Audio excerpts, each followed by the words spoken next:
Čau profiņi, šeit Renārs. Šodienas video sērijā mums būs par Fine CG15 125 leņķa slīpmašīnu. Jau iepriekšējos video esat redzējuši, kad stāstu par šo leņķa slīpmašīnu un informēju jūs par to, ka šī ir vienīgā leņķa slīpmašīna tirgu, kas ir aprīkota ar iekapsulētu dzenēju.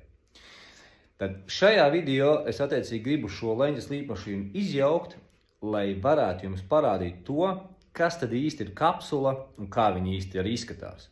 Jo bieži esam saskarējušies ar tādu jautājumu no klienta puses, kad īsti nav saprašana, kāpēc tāda kapsula un ko viņa vispār tā kā dod. Lūk, tātad šis būs video, kurā es šo leņķa slīpmašīnu izjaukšu un kurā jūs jau paši redzēsiet, kas te tur iekšā noteikās un kāda tā kapsula īstenībā ir. Skatāmies video. Tā, leņķa slīpmašīna mums ir gatava, tad, ko mēs darām, sākam jaukt ārā un skatāmies, kas ir kapsula. Visu liekam nost. Mašīna mums ir demo versija, kas jau ir diezgan daudz piedzīvojusi.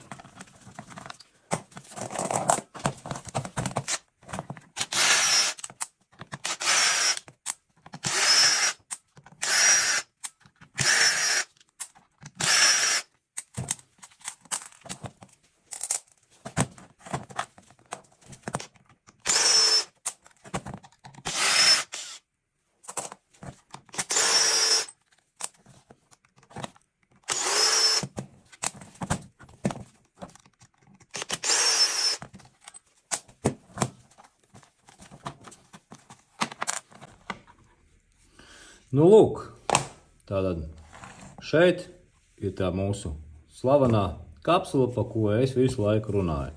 Paņemsim mašīnu bišķītiņu augstāk, tā lai jūs redzat.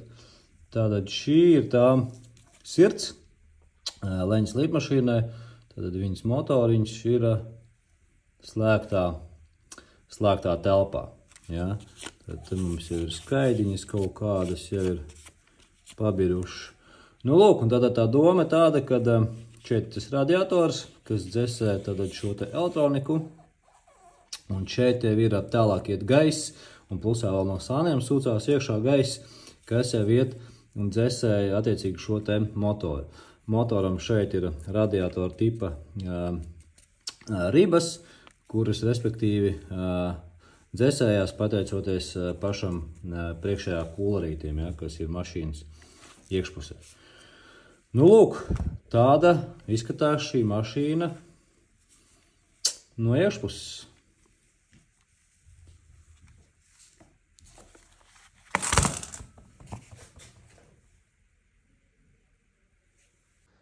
Lūk, šādi profiņi. Šis bija īsts video ieskats par leņķa slīpmašīnām no Fine ar iekapsulēto dzinēju. Ceru, ka informācija tev bija noderīga un saprotama, ka arī neaizmirst tāda lieta, ka te ir lieliski iespēja pieteikt bezmaksas demonstrāciju priekš sevis ražotnē, jebšu objektā. Viss, kas tev jāizdara, jāizpilda pieteikumu forma, ko tu atradīsi zem šī video pievienotajā linkā. Tāpatās arī palūkšu tev uzspiest laiku šim video, jebšu ar to padalīties. Ar tev bija kopā es Renārs un jau pavisam drīzu redzi. Čau!